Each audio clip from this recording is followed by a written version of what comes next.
1 રૂપિયાનો અડધો હા. અને 2 રૂપિયામાં આખો. ઓહો, આટલો બધો તે કઈ ભાવ હોય? 1 રૂપિયામાં અડધો ને 2 રૂપિયામાં આખો. કઈ વ્યાજબી ભાવ બોલતો. મારા ચીચોડાનો રસ કોઈ એકવાર પી જાય ને હા. તો બીજી વાર દોડતો આવે છે. જો તને એક વાત કહી દઉં, આ ર છે ને ઈ કઈ તારા ચીચોડામાંથી નથી નીકળતો. ર તો શેરડીના હાટામાંથી નીકળે. અને તારા હાથ તો જો કેટલા પાતળા છે. નહીં નહીં, તારા હાટા હાટા. હા, જો તો ખરી. હવે સાંઠા ભલે ને પાતળા રહ્યા હા, પણ રસ તો ફીણદાર છે ને. રસ ફીણદાર જો, છે જો. એમ?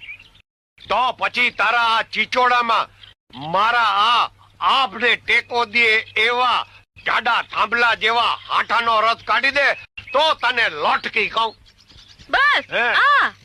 અરે આનાથી જાડા સાંઠા મારા ચીચોડામાં પીલાઈ ગયા